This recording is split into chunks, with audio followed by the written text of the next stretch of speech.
You've been searching for the best way to generate passive income in your life and heard that real estate is a great way to do it. But you're tired of all the so-called gurus who are all talk and no substance. Get ready to celebrate because Kevin Buck has spent 14 years successfully making it happen. This is the Real Estate Investing for Cash Flow podcast. Now, here's Kevin Buck.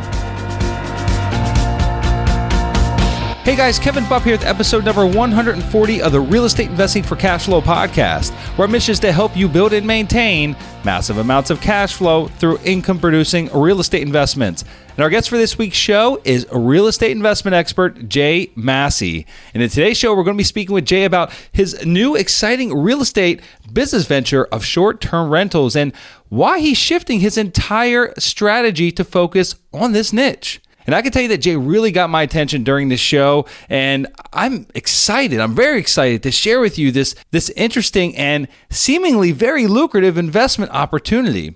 As with all my shows, my primary objective is to help educate you on the various ways of creating massive amounts of passive cash flow from real estate investing, and I think you're really going to enjoy this one. And here's what you're going to learn in the show with Jay. You're going to learn how Jay was forced into becoming a real estate investor after experiencing some very challenging medical issues in his life. You're going to learn why Jay is refocusing all his investment efforts into this short-term rental game and why he feels this is one of the best kept niches in real estate today. You'll learn how to receive 2 to 3 times the gross rental income from any particular unit by transitioning from a long-term annual lease to a short-term arrangement. You're going to learn about the 2 specific subclasses of short-term tenants that Jay likes to focus on and why. You're going to learn how to utilize a sandwich or a master lease structure and get into this business without having to actually purchase the real estate, thus eliminating the need for credit. Jay's going to share with you the best websites to advertise for your short-term rental properties and how to streamline the process. You're going to learn about the unique features that Jay includes in his rentals that set his properties apart from the competition, which in turn creates a continually high demand for his units.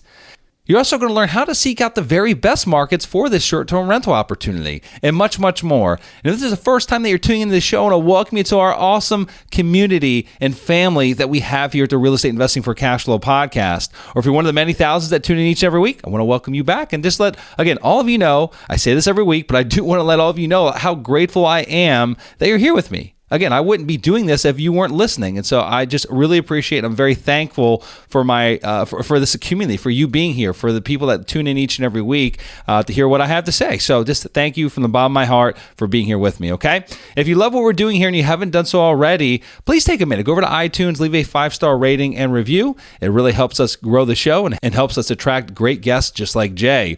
And just a few laundry list items I'd like to run through before we get on to the show with Jay. The first one being, I want to remind you of the free 30-minute phone consultation that I offer, where you can get on the phone with me and ask me anything and everything that your heart desires regarding real estate investing. I've been doing this now for a couple of years, and this is just a way for me to connect my listeners and also to help out where I can. You know, if you're brand new to the business, or maybe you're just getting started, or maybe you've done only a couple deals, you're looking to transition to commercial real estate, it doesn't really matter. If you want to talk real estate, you want to get on the horn and just pick my brain for 30 minutes, or maybe you have way more experience than I do, and you want to get on the phone and just talk shop. I enjoy that as well. Just a way, again, for me to connect with my listeners. So if you'd like to schedule a free 30-minute phone consultation with me, you can go to my website, kevinbupp.com. Scroll down on the bottom right-hand side. You'll see a button that says schedule a call with Kevin. Just go ahead and click on that. It'll take in my calendar. Just be sure to go ahead and put in some information about what you'd like to chat about during that 30 minutes together, okay?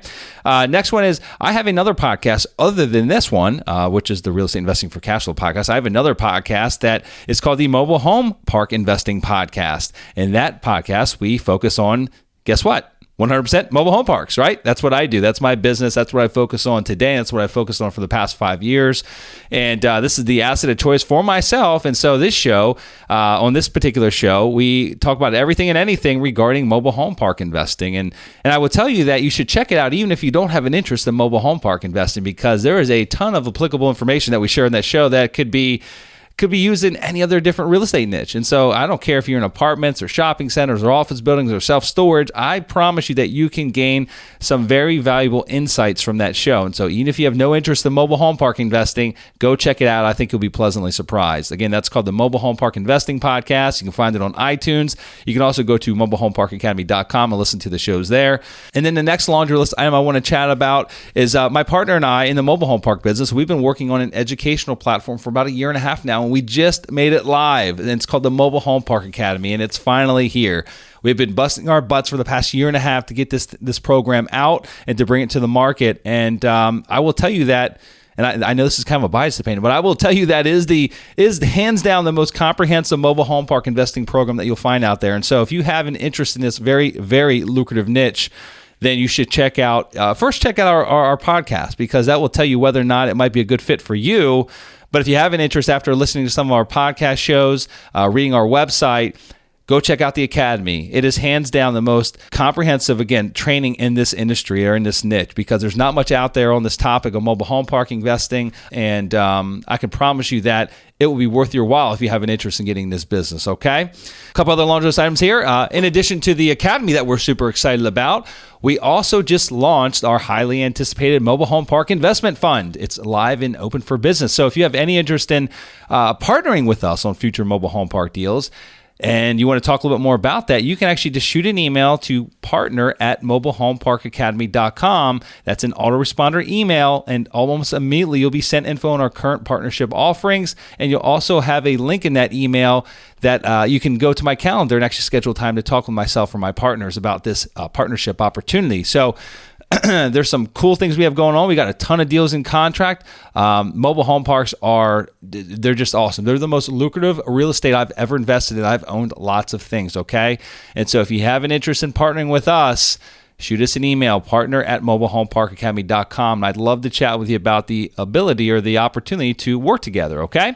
And here's just another exciting thing that kind of goes along with the partnership opportunities. If you choose to invest with us in these future deals that we're working on, we're going to give a lifetime membership to our Mobile Home Park Academy. And so those that might have an interest in actually learning this business, not just investing with us, we will give a lifetime access to our Mobile Home Park Academy. So it's just kind of a little added bonus or icing on the cake for those that want to partner with us and work together. Some people just don't like to be passive. They like to actually learn mechanics of the business. So this is the way you can do that. So we will be giving that away for free, and that's a huge, huge value, okay? And last but not least, if you find yourself in the Tampa Bay area, that is where I'm based out of. I'm in Clearwater, Florida. I would love to meet you. I love meeting others that are passionate about this business, about real estate investing in general. And so shoot me an email. My personal email is kevin@kevinbupp.com. Again, kevin@kevinbupp.com.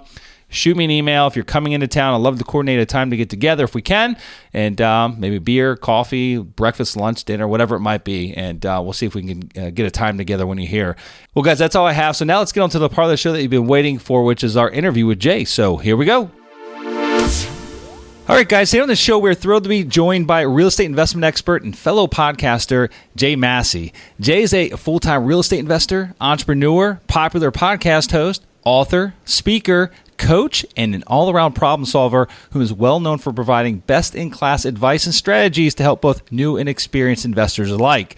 Jay's platform is quite simple. He invests his time looking for investment opportunities, closing deals, and teaching others how to find and manage similar opportunities, including getting deals at discounts and raising private capital, to investing in multifamily properties, to getting leads and negotiating the deal. So without further ado, I'd like to welcome Jay Massey to the show. Jay, how you doing today, my friend? So far, so good. Pretty excited. I'm excited. I'm pumped, man. I'm excited to dig into your new business venture. But before I actually let the cat out of the bag, I'm not going to say what it's about yet. Yeah, shh, be quiet. I want you to tell our listeners about your background a little bit and how you got into this business, because you've been podcasting for a long time. You've got a really popular show. How many years now? You've been doing it 2-3 years? I mean, longer than that? 3 years. Okay. Yeah, okay. So we're about the same time frame. And so a lot of people probably know about you, but for those that might not have ever heard your name or seen your sexy face on your podcast cover, let's tell them a little bit more about yourself and how you got into this business. What I want to say, because I think this is very true for most entrepreneurs, is it's not like I woke up one day and said I can't wait to become a real estate investor. That was not like my thing. I didn't like sit at home and go, ooh, I know real estate investing. It was more of a solution to the problem my wife and I were experiencing at the time. So at the end of the day, whatever, can provide the solution is kind of what I'm after. And I said all that to say one very important thing. I don't really like, quote unquote, real estate in and of itself. I like the benefits real estate provides. And I say that so that as I tell you how we got started, it all kind of makes sense. See, a few years ago, I was a financial planner. My wife, we had previously experienced a miscarriage and she was pregnant again. And there's a condition out there called hyperemesis. What it simply means is she drink while pregnant, which, well, that's not good. And I stressed out. I went to go play volleyball. I jumped I was jumping to spike the ball, landed on a guy's head, punctured my lung. So now my wife can't eat or drink. I can't walk or talk. I can't earn money. That's basically what's going on all at the same time. And I start selling our personal possessions on eBay. That was the only thing I knew to do. So a friend saw us going through this, saying, you know what? Why don't you stop choosing between electricity and food? Because that's the choices we were making. Hey, do I pay the electric bill or do we eat? And he said, why don't you become a real estate investor? Now, Kevin, I don't know if you've ever seen a dog like look at you and turn their head to the side. That was kind of the moment right there. And I'm like, dude, I have a credit score of 398. I got no money. I'm hoping you were paying for lunch because this ain't happening otherwise. That's literally where I was. And at the end of the day, he's like, don't worry about it. We're going to show you how to do it using none of your own money or credit. I'm like, I hope so, because I got neither. And that's really kind of how it started is I was forced into a situation to where I've now learned experienced investors always end up running out of their own resources. Mm-hmm. So I had to start there.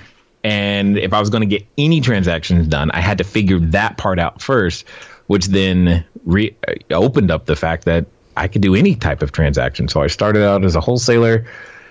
We probably, let me see. So in 6 months, we had done, 20, 23, something like that transactions, created a 6-figure income, was pretty excited. The next year we ended up doing 90. We ended up doing hundreds. Wow. Of wholesale transactions. So wholesale deals. So just assigning contracts or? Yeah. Okay. Gotcha. And then I didn't like the tax situation that results from that. And I was like, well, I got to start keeping some of these, which then led to learning to raise private capital and hold some properties, which then I did that for a while, got bored with that and said, hey, how about notes? Did that for a while, got bored with that. And I said, okay, how about apartment buildings? Did that for a while, not bored with that yet, but then migrated into commercial real estate and cell phone towers, and we've stayed there for quite some time. So that's kind of what, that's a lot of what our portfolio is notes, apartment buildings, and other cash flow producing assets. Again, I don't really care I just care that it produces cash flow. Yeah, no, I love the cash flow as well. I'm a cash flow guy just like you, Jay. So I get it. So tell me about the time frame back when you were in this dire situation. I mean, when was that? What year are we talking? Like, how long ago was this? It's the perfect time to start. It was 2008. So if you can remember, that was right when I was losing everything. Perfect. Yes, there you go. You were probably flipping homes that I had to give back.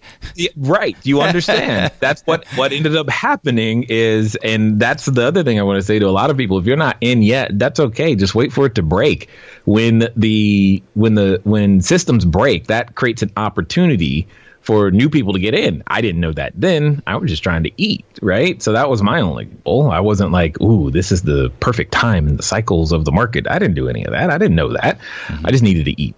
So I moved. That's all I knew. I knew I could recognize a deal. I knew and move. And so that's what we did. We were doing that when all of those things were going down. We were beginning to experience quite our own little personal recovery.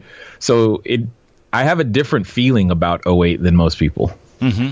It's funny because I wish I went and stuck my head in the sand for like 2 years, as far as real estate's concerned in 2008. So 2008, 2010, I was like, oh my God, this is horrible. Can't get any worse than this. And started a few other businesses, but nothing nearly as successful as I had experienced in real estate. But that was really the point in time that I should have really been recapitalizing and figuring out how to go buy some of these distressed opportunities. I mean, I was losing pretty much everything I had worked for. But I should have been really focused on, okay, well, great, this is happening, but how do I rebuild? Like, how do I rebuild right now? Because we all know the fundamental of you buy low, you sell high. But it's really challenging when you're actually in the bubble, inside the bubble, to actually see the light that, well, darn it, okay, I held on a little bit too long, but now I need to forget about that. That time has passed, or, let's focus on buying at the low, which is, 2009, 2010 era. So I missed some opportunities, but I jumped in soon enough, and I'm really, really happy where we're at today, but I definitely missed a couple of years of just stellar opportunities, which is when you got started. So, yep. So exactly then. Yeah, yes. So you were wholesaling. You were flipping a ton of homes. Realized that you wanted to hold on to some of that capital. You were making Uncle Sam rich and paying just a ton of taxes, which short-term capital gains are just ridiculous. And so you're like, I need some recurring cash flow that will come into the bank account, whether or not you're working or not. And bingo. So you started. Yeah, because understand that was my problem. Yeah, and I say that for everybody is. You don't, quote unquote, need a job. You need a source of income. Sure. And if that source of income is external to a job, then, okay, cool. Now you don't have to go to work per se. And that was our issue is we hit a patch where for medical reasons, we were unable to unable to get up and go to work in a daily capacity, not being able to eat or drink or walk and talk. There's very little you can do. So if you have assets that are working for you when you can't trade your time, then you have a completely different situation. Mm-hmm. That was the goal. So I was just still trying to figure that out. Yep. No. So, but you found the right answer, which is cash flow. And, Jay, you and I had a conversation a couple of weeks back. I was actually on your show, and we got talking about your new business venture. And so you've owned a little bit of everything. You've had, single family rentals, you've had apartment buildings. I know you have a cell phone tower and other types of commercial real estate. But you've really been starting to change your focus over the past couple of months, I guess. And you were introduced to not a new asset class. I know that it's residential housing, but it's somewhat of a not a new trend, but it's becoming a more popular trend, which is short-term rentals. And you're super excited about it. You couldn't even contain yourself when we were talking on the phone last time about this. And so I was really intrigued that you piqued my interest because I know what it is, but I've never looked at it as an investment opportunity. And I'm sure a lot of our listeners have not either. And so I just really wanted to dig into this new business venture of yours and understand what it is, what got you excited about it, and just have a better understanding once we leave this call of why you're putting all this focus into it. So if you could, in case some of the listeners might not even know what a short-term rental is, maybe define that real quick, and then we'll go a little bit more in depth into the business model. Sure. Absolutely. And it's in the definition that the opportunity lies. And that's one of the greatest things about it is understanding that I'm not doing anything new. You said that yourself. It's not new. A short-term rental is just a way of repackaging time. And that's the difference is as a, landlord, we still have hundreds of units that are monthly rentals, and that's fine. We are packaging 30 consecutive days and selling that to one family at a time. That's the package. And when you buy all 30 days at a time, this is what you take your lease. All right. When you're selling 30 days at a time, and they pay a quote unquote discounted rate for that access to that unit for those 30 days. Well, instead of packaging 30 days at a time, let's do something similar that the vending operators figured out a long time ago. They go to the store and they'll buy the case of soda, 24 units, right? 24 units of Sprite in one case. But then they resell that same Sprite. They don't even do anything to it. They don't change the packaging. They do nothing else to it. All they do is sell it one at a time. And then they sell it for $75, $1, $1.25. If you're at Disneyland right now, you paid $5. You know exactly what I'm talking about. And it's the same product, right? That's it. That is the difference, is you're reselling the amount of time in a completely different fashion. Now, that is, in essence, the short-term rental. Now, because we're selling less time, we do provide additional services, furnitures, fixtures, and equipment. But at the end of the day, that's a one-time cost that can get amortized. It's not that big of a deal. The cost to run a short-term rental is not proportionately more than the expenses you're already paying, because you're paying the biggest expenses already, whether that's mortgage or your rents or whatever it is, or however your deals are structured. You're already paying the biggest expenses anyway. Mm-hmm. So taking on the other types of expenses that are required, it's no big deal. And again, we've done this in real estate before. All of us have heard of things like assisted living facilities and student housing or even hotels. Exactly. Yeah. This is not new at all. That it's not new at all. What is new, and this is the part that I think every real estate investor needs to hear, write down, listen to, and make sure that you understand. Technology is changing the real estate landscape, right? And that's the problem, right? That's the problem. That's the problem? Is most of it, yeah, it's the problem. Because we real estate people are so anti-technology. We're still using paper for things like closing our transactions, which is fine. It's just really backwards because we're not used to advancing at the speed of technology. So we're missing out on something that's right there in front of us. That's the problem. Is that we don't see it. We don't see the connections that's happening. Like right now, when people go to find tenants, when you go to find tenants today, you're still probably maybe you're using yellow letters. I don't know. Or when you're finding property, you're probably still using yellow letters. But when you go to find tenants, you're still using techniques like Craigslist and referrals and those things. I'm not saying those things are bad. I'm just saying that's probably still happening. But there are new ways to leverage technology so that the person who's providing the space and the person who's looking for the space can now meet. That changed dramatically. And because we weren't paying attention, we now, or I will say many aren't paying attention. People are starting to pay attention. You're interested because you're starting to pay attention. And that's where the opportunity lies. And what's really exciting about that is that even though I say short-term rentals, I'm going to just let this cat out of the bag. How about using this same strategy to find your average 30-day renter that you're looking for as well? Because it's totally still there. Interesting. Okay. So I want to understand your short-term, your business plan a little bit more in depth. So when we say short-term, are we talking, like we just compared it to hotels, student housing, assisted living, things like that? Are we talking, and I'm just talking about your business model. I know that this can vary amongst operators, but your business model, is it ideally, are these like vacation type rentals to where they're coming in for a week at a time? Are they coming in nightly? Are they coming in monthly? I mean, what are your minimums and who are you catering to? Yeah, got it. We specialize, but particularly my wife and I, we've chosen to specialize to two very specific groups. Understand when I say this, you're going to get really excited about these two particular groups. You're going to understand them very, very well because that's my job, is to understand the needs of these two particular groups, but they're not the only types that are out there. One is the business traveler, because that's me. When I travel, I know what I like and don't like, and I know the experiences that I've had. And second is those that are traveling with small children, because that's just very, very challenging and occasionally inconvenient for those that they just don't travel. I know I didn't like the idea of traveling when our children were smaller. I still don't necessarily like to travel with them now, but that's a detail too far right now. And when you go, and the key to understand, and I hope people hear this, is it's about the experience you create for the person when they walk through your door.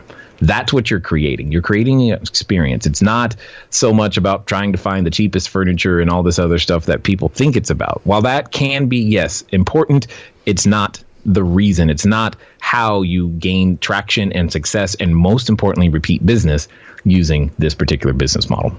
Okay. And are these single family homes? Are they multifamily units? Give me an idea of like what your typical short-term rental would consist of. Yes. They're both because every type of real estate can be used. So stay with me for a moment. Let's pretend for a second that you're in the middle of Arkansas and you've got a ton of land and you're like, what can I do with this? Remember, I said it's about creating an experience.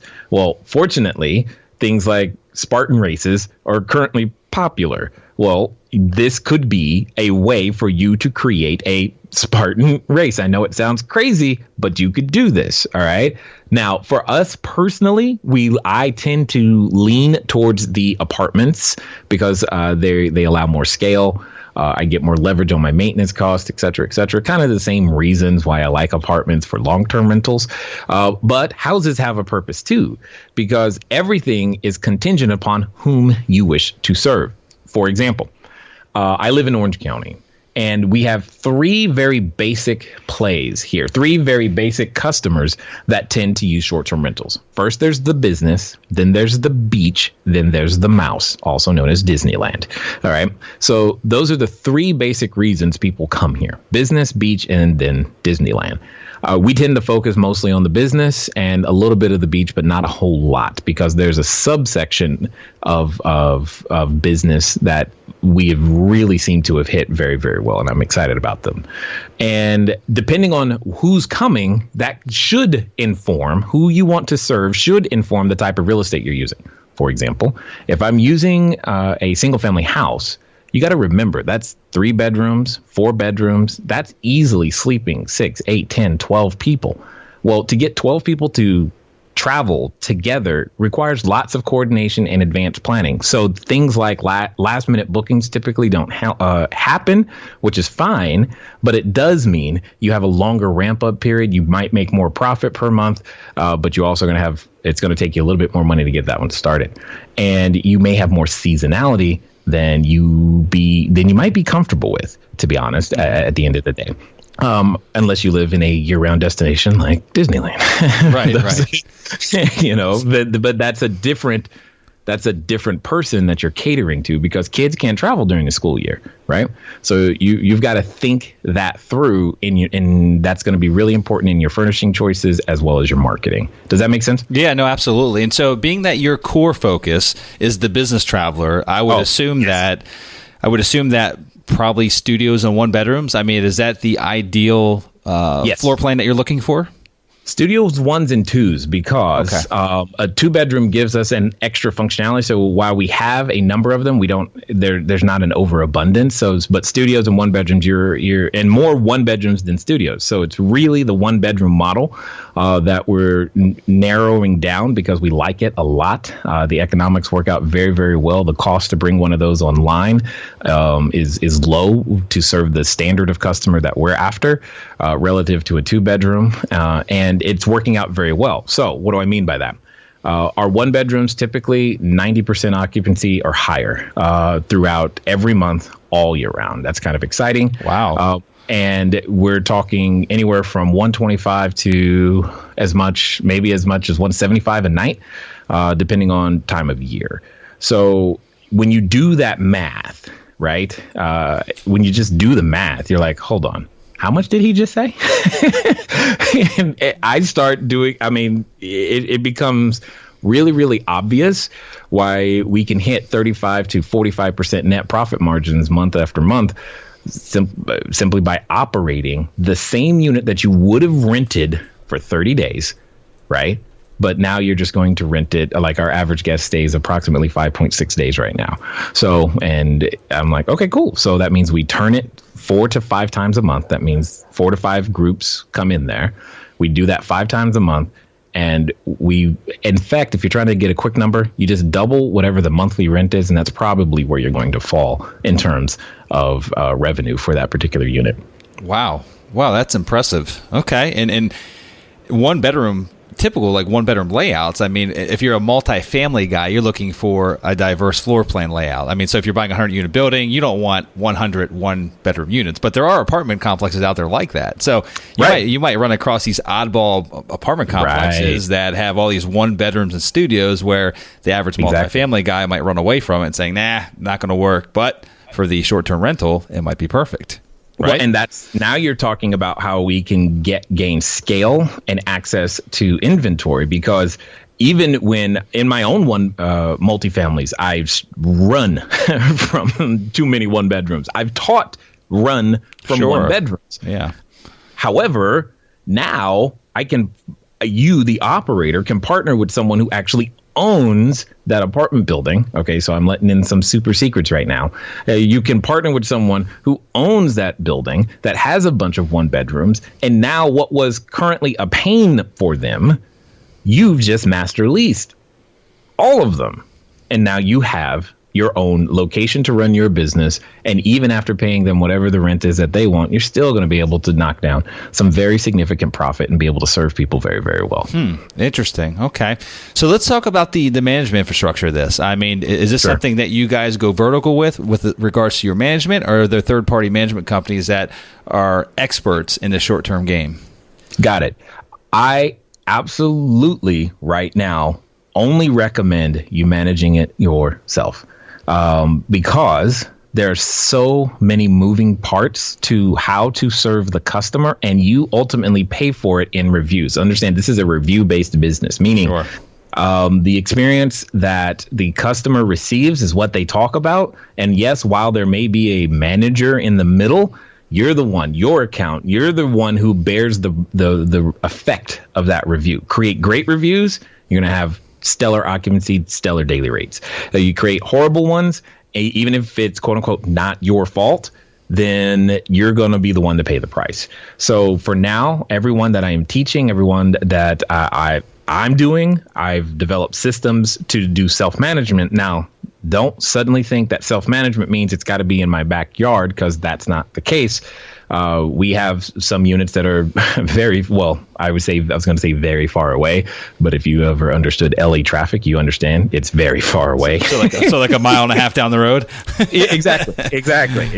Yeah. But and to make those work, you got to have proper systems. And I've already taught this to people in other countries as well as other states, so that they can run their units regardless of where you live from. In fact, we've got it down to where it's an iPad and an iPhone, and you can manage and run and do all the things that you need to do to be able to be successful at transitioning each unit every day and making sure it all works together.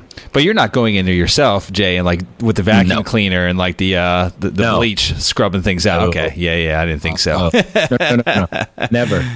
No, there are lots of very qualified, willing people who can do that. I promise you would be disappointed at my ability to clean. Just ask my wife. Yeah, no, mine too. Mine'd say the same thing. So I think I do that on purpose, though. No, I'm joking. Yeah, but so for all the wives that are listening, here's a side benefit.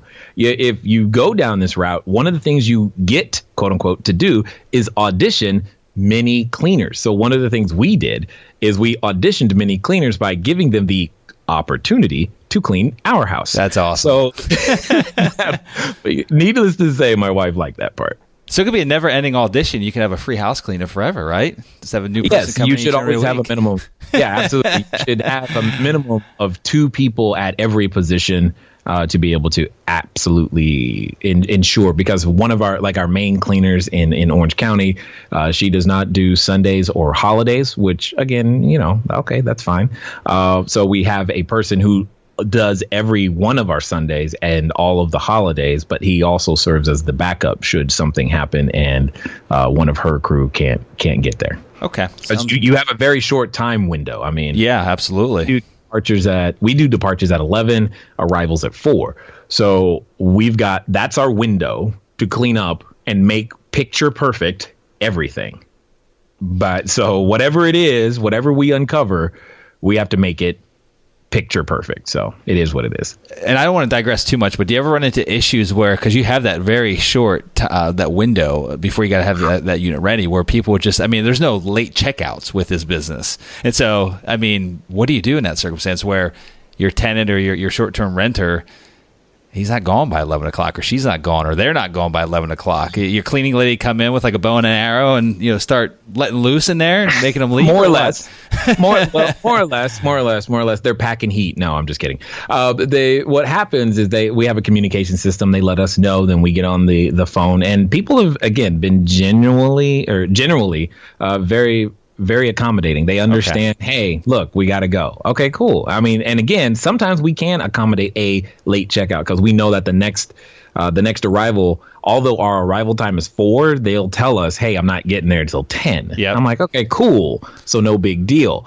But don't count on that. And definitely when you go to these platforms as a guest, do your best to honor the rules that you've agreed to, because the operator is doing their best to deliver the experience, and they've got to deliver that experience, and it's got to be picture perfect. That's probably one of the biggest things that if you're a landlord, I want you to hear right now. Okay, I know I'm used to renting our units 30 days at a time to one family, and that's comfort zone. I hear you, but here's something I want you to just think about for a moment.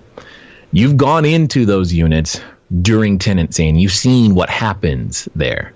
Understand the person who's operating a short-term rental, every time someone leaves, so in our case, every 5.6 days, I've got to clean that thing from top to bottom. It's got to look like the original picture, because the person who is arriving, that's what they're expecting. That means snaking drains. That means paint touch-ups. That means carpet. That means bedding, sheets, walls. Everything has got to be clean. I promise you, a short-term rental operator is never going to take better care of your unit than any tenant you have ever had. Interesting. Okay. So, one of the things that really piqued my interest during our conversation a few weeks ago, Jay, is that, you're a cash flow investor. And so a lot of the investments that you had prior to getting into the short-term rental game were out of state, because we know that California is expensive and you can't cash flow typically in most parts of California.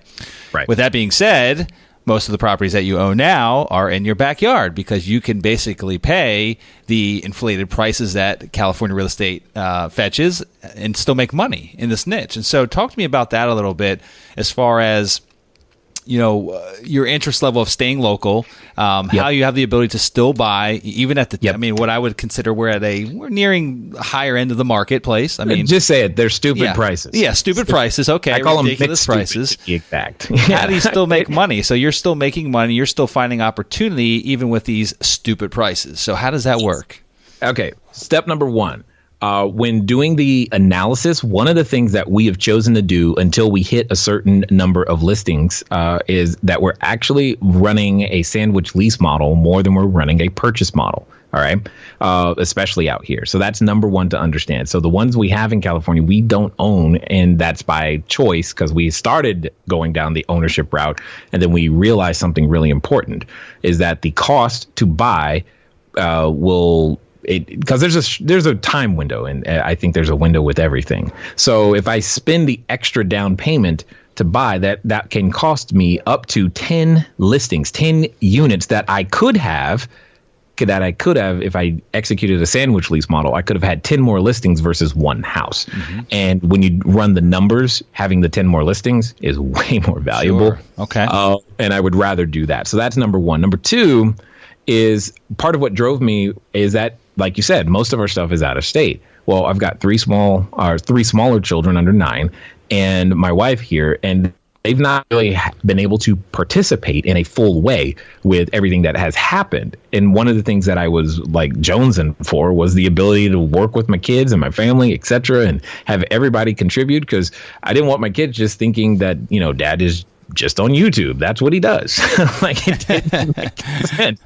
So I was looking for something I could do local, and the fact that the numbers work only made it that much better, because typically I'm a 1.5% rule kind of guy. So that means if the building was $500,000, or if the house is $500,000, I want 1.5% of that purchase price to be able to be earned on a monthly basis. Well, 1.5% of $500,000 is $7,500. Well, here's the thing. That's exactly what it works out to, because houses of this kind out here in California, they can rent for $4,000-ish. Now, that doesn't mean you have to go into those neighborhoods. You can find something for 25 to 35, and that's fine. It'll still work. At the end of the day, what it comes down to is you can get way more income faster by running systems on houses that other people are paying for, so that you can then put yourself in a position to have enough monthly income to literally be able to buy a house a quarter. And that's where we're headed. And that's why our goal is to get to 100 listings. No, I think that's a great strategy, especially in markets that you might not know all that well. I mean, what a great way to test the market by doing that sandwich lease, right? Instead of going in and diving in both feet first and buying something. Test it out with a short. I mean, I'm assuming you probably sign an annual lease. Is that typically the agreement you have with a property owner? You don't want to sign less than 12 months. That it's just not worth the setup costs and all the other stuff that you got to go through. But that's your downside risk is 12 months. It's like, okay, I'm in for 12 months. Let's go find out. And that's actually how we're beginning to expand internationally as well.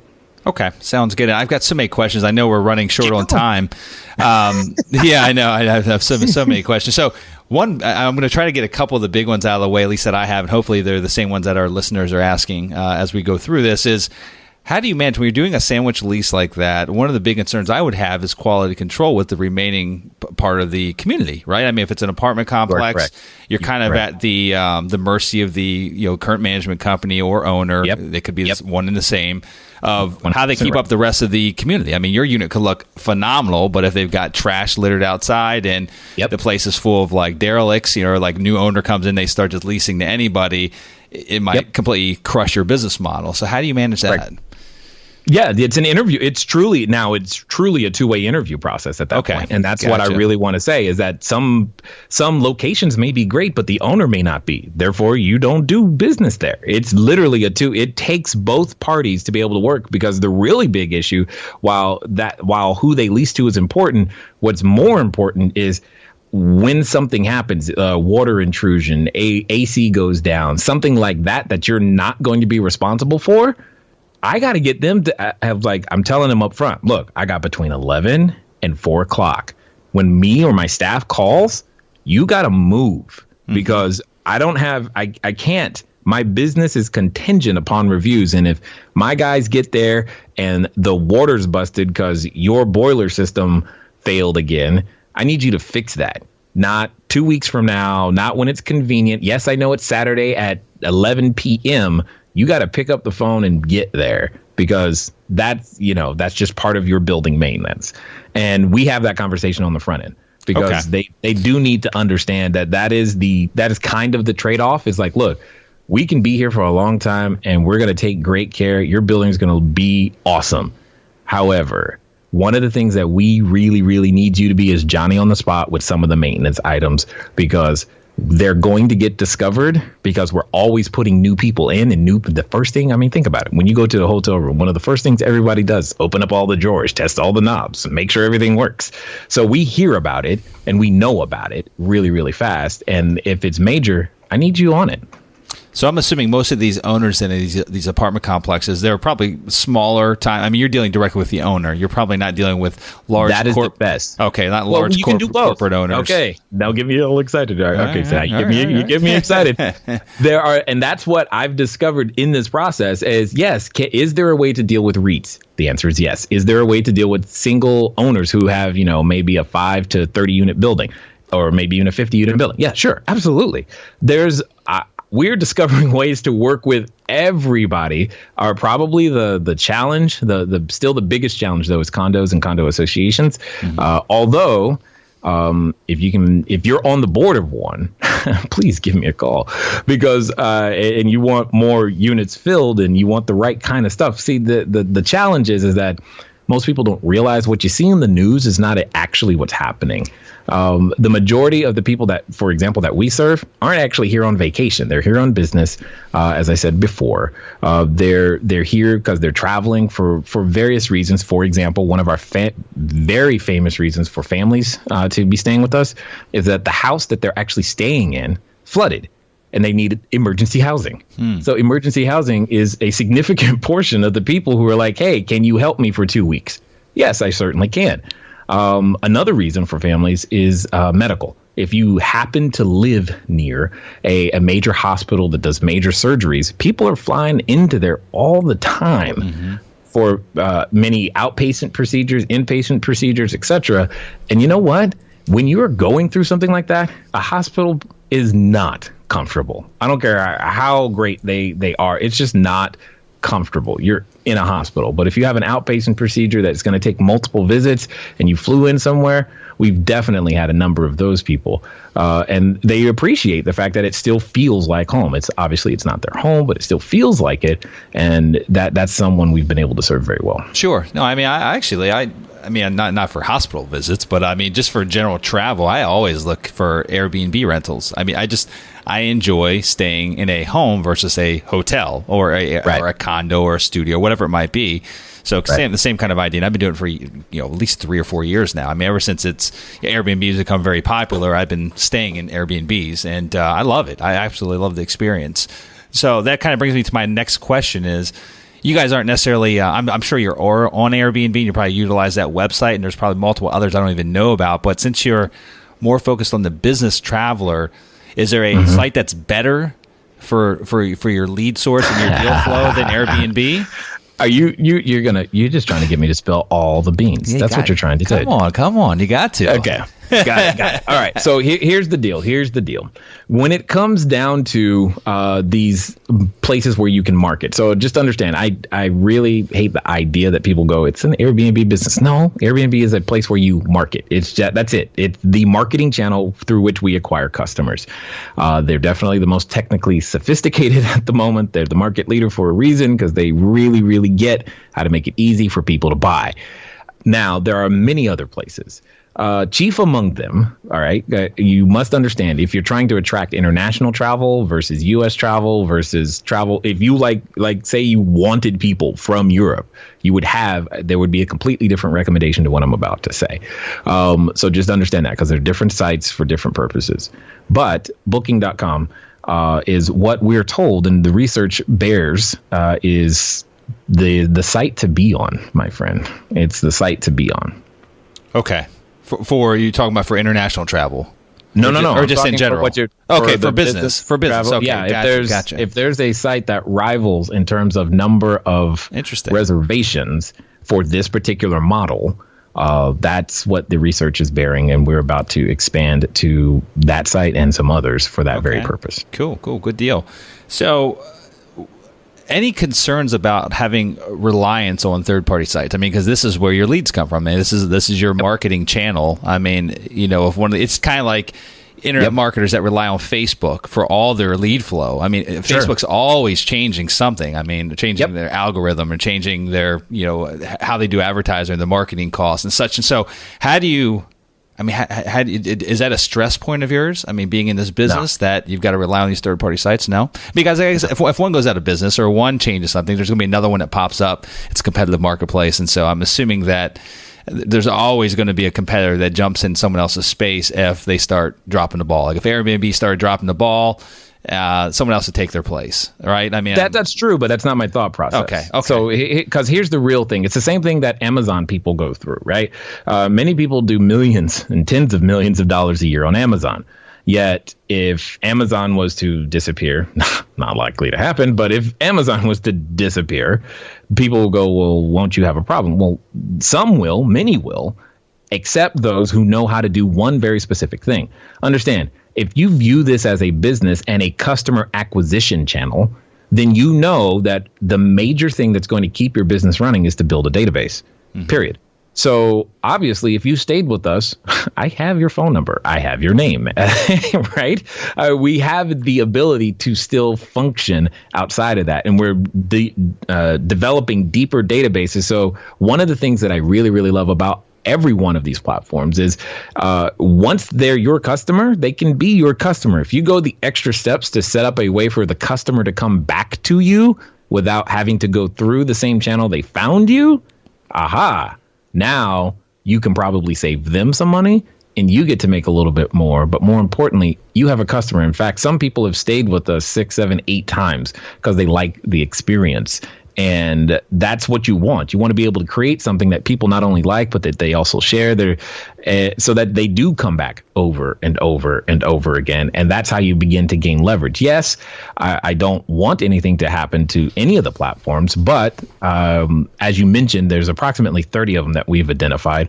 So there's no shortage of them. It's just that the ones that make the news is, the ones that you know about. You just don't know about all of the others. So there's no shortage of people. There's no shortage of interest. There's no shortage of demand. As I said at the beginning, this ain't new. What is new is that it's easier for the customer to find the person with the inventory and the person with the inventory to find the customer. Yeah. And so, from an oversupply standpoint, I mean, as this becomes more popular in the mainstream, the whole goal is just have a good product, make your product be premier, have it be a notch above, everyone else, right? I mean, is that kind of the whole goal here? I mean, reviews are everything in this business. So reviews are everything, but you also have to realize there's 3 tiers of customers with nearly every product or service. It's what I call the Walmart, Target versus Nordstrom analogy. All 3 of those stores sell shirts. Yet a shirt from Walmart is different than a shirt from Target, is different than a shirt from Nordstrom. And we tend to focus on serving the customer that prefers or identifies with the demographic between Target and Nordstrom. Mm-hmm. For example, in many of our units, one of the things that we have is, yes, in-unit washer and dry. That's great. Many people can do that. But we go one extra step and include dry cleaning. So that we actually have a dry cleaning machine in many of our units. So not only can you wash, not only can you dry, but you can also dry clean. Now think about this from the business person's perspective. What happens when they get to the hotel, their suit is all wrinkled, they recognize it at night, but can't do anything about it in the meeting in the morning? You love me. That's what happens. It's because now you have a dry cleaning machine in your unit. And if that happens to you, I have saved your presentation the day because you had a dry cleaning machine. I don't even know what a dry cleaning machine is. What is a dry cleaning machine? Actually, it fits in the closet. They're made by a company called Swash. So you can look them up. I don't know how much they're going to be. They go on sale and they do all kinds of things, pricing. But what it comes down to is when that happens, you love me. Yeah. And the next time you come back to my city, you're not looking anywhere else. You want me because hey, I have this. You may not even need it the second time, but because that experience happened, because I thought it through, because it was there, you're like, yeah, I'm staying with him. Same thing with wedding parties. This has also been popular with wedding parties. We didn't know this going in, but wedding parties also like having the ability to dry clean something last minute as well. Interesting. I mean, because really the only other option is, again, wear that wrinkled suit to their presentation, or they go to Walmart in the middle of the night and buy a Walmart suit, which I think I'd rather wear the wrinkled suit. Exactly. But that's my point. So, and we get so many reviews like, wow, you guys thought this through, which is code for we didn't think we needed this, but when we went to look for it, it was actually there. You guys thought this through. Here's another example, probably the best one is going to make anyone who chooses to do this a ton of money. When people travel with small kids, you realize that extra equipment that it takes. Oh my gosh. Yeah. Never-ending equipment. Never ending. Now, we don't provide a car seat, but we can provide a pack and play, a stroller, and a high chair. And you have no idea how many moms, when they realize, hold on, you have a pack and play stroller and a high chair? Yes. Okay. It suddenly becomes, instead of what price, it's like, honey, we're staying here. Yeah, well, 2 less things or 3 less things I have to travel with. I mean, pack and plays are a pain in the butt to travel with. Exactly. Strollers are a pain in the butt to travel with. That's all. I mean, do you understand that that's one of the least expensive investments you can make, but yet it makes their stay that much more comfortable because they're like, dude, I can't believe it. In fact, one of the things that happened one time is we had a person who decided to stay longer than they had originally intended. And then we were switching them to another location inside the same general area. And they were asking us, they were like, can we please take the pack and play and stroller with us? So to the new location. And I was like, well, don't worry about it because we have one there too. And she was like, oh my God, you guys are awesome. I'm like, thanks. That's great. Yeah. No, I love it. I love it, man. So, Jay, I want to ask you this question now from an acquisition standpoint. This will be the last one because I know we're running out of time, but from an acquisition standpoint, for those that are listening to this show, assuming that they like this business, they understand the fundamentals of it, what would be the sequential steps that you would suggest a new investor take in finding a new short-term rental investment? So or finding a market to invest in. I mean, what are the things they need to be looking for? And I know that could be a very granular answer, but I mean, just from a high-level point of view, as far as competition, supply, demand, seasonality. I mean, is there a way to answer this from a 10,000-foot view, or is that too in-depth of a question? Okay. No. The simplest answer that I've come up with, because I get it a lot now, is just ask yourself this question. Is there a hotel anywhere near where I'm considering? If the answer is yes, then good. Start there.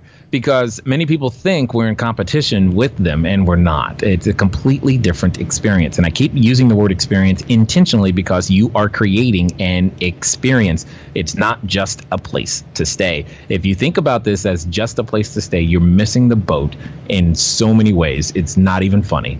And when you understand that it's an experience, then all you got to do is ask yourself if hotels have done well there, then I probably can do the same. If you don't have hotels, then you're really creating experience. It's more of a destination, because I've seen this used by people who are doing houses 100% dedicated, nothing but to weddings. Now, they tend to have different amenities and different things, but that's what they do. Like, their whole thing is it's weddings. And I think she was actually in Georgia, the lady that I saw that did that.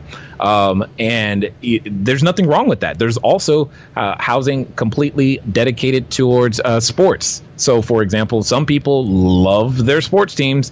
Therefore, they travel around and follow them. If you happen to live near rabid sports fans, but there's no hotel nearby, that's okay, because you still have a person who's probably looking for a place to stay. Yep. So you just got to understand why people come to your area anyway. And if you can get a handle on that and learn to customize your location to fit that experience and tell people about it, i.e. market properly, you're not going to have any problem. Interesting. That you make a really good point about if there's a hotel nearby. And in fact, I probably expand on that a little bit. If you see there's multiple flag hotels going up, they've done their market research, right? They've spent tens of thousands, if not hundreds of thousands of dollars on doing market research to determine that there is a demand and that hotel is going to be feasible in that marketplace. And so, indeed. And in fact, in Orange County alone, so to that very point, in Orange County alone, right now, as we are recording this, they are in the process of building an additional 7,000 rooms for delivery. Wow. And I'm like, I guess there's room for me. Yeah, right. Exactly. And again, to test this thing out, you do that sandwich lease, right? I mean, you don't have to think about oh gosh, I've got cold feet. I'm worried about buying this $1 million property just to test this concept. You don't have to. I mean, your biggest business commitment is a year lease and furniture. Furnishings. Furnishings. Right. Right. That's it. And that's what we did. And when we started to see the results, we're like, okay, let's run with this. And this can produce enough cash flow in your market so that you can begin to buy a house a quarter. You can just simply begin to do the math and go, okay, a house a quarter. Because I know for us, a 2-bedroom, typically on an annual basis, is going to bring in somewhere between $52,000 to $60,000. I know a 1-bedroom is going to be somewhere between $43,000 to $50,000 on an annual basis. Is that gross? Yeah, that's gross. Okay. And we expect anywhere between 35 to 45% net profit margins on that. You just multiply the number of units you need in order to get to the goal of the cash goal that you need so that you can buy your house a quarter. And that's kind of how we got to 100 units. Interesting. Okay. That's awesome. So let's just round numbers. Round numbers make it really simple for people. So let's say 50%. I mean, so you said about 45, 30 or 40 or 35 to 45. Okay. I do know some operators who do get 50% and more. Okay. Yeah. That's pretty strong. Yeah. So about 60%, I mean, on average, 60% expenses, annual expenses, operational expenses. Yep. Okay. So, I mean, really, it's essentially like, the equivalent of running a Class C apartment building. That's what got my attention. I'm like, hold on, I get to buy higher quality real estate and get the same money? I'm in. Yeah. Are you kidding? That's what got my attention. All right. Well, I have so many more questions, Jay, but I know we're out of time, so maybe we'll have to do a part 2 of this, but because I have so many more questions. But I'm going to enter in what I like to call the golden nugget segment of the show, Jay. And this is where we're going to kind of wrap things up for the day. And you've shared like a million golden nuggets today, and I know that our listeners are just going to be, probably have multiple pads of paper with notes on it from today's conversation. But if you could leave our listeners with just one last final golden nugget of advice or wisdom that may inspire and help them as they progress in their real estate investing career, what would that one last final golden nugget be? Sure. What I would say to them is to become comfortable and embrace the concept of failing fast, failing forward, and failing frequently. Understand the reason this particular episode exists is because I got comfortable failing fast, failing forward, and failing frequently, which means when something new comes my way, I'm willing to try it out. Because I don't know what I don't know, and I'm not going to make a decision until I know more. I got to go out there and experience. Yes, do some research, but there's a time for action. And understand that underneath all of the outcomes that did not happen the way that you intended, that's just a failure event. It's not you. And more importantly, from there, you can build great success. I love it, Jay. Thank you so much for coming on the show today. Tons of great information that you share with me. Like I said, you piqued my interest. I'm excited to learn more about this niche. And for those that want to learn more about you and your company, and I know that you offer a training, you have a webinar. I saw on your website, you have a webinar coming up that's going to actually be talking about this short-term rental niche. Your website, cashflowdiary.com, is that the best place for our listeners to find you? Yeah, absolutely. Or they can also listen to the podcast. It's cashflowdiarypodcast.com. Okay, fantastic. So you can search it on iTunes, Stitcher Radio, whatever other sources that you listen to podcasts on, or just go to cashflowdiary.com. Jay, really appreciate your time, my friend. You have a great week, and best successes to you as you move forward, okay? Thank you. Congratulations! Now you've got more of the best tricks of the trade in building massive amounts of passive income from real estate. For more amazing resources, visit realestateinvestingforcashflow.com. And we'll see you next Monday morning.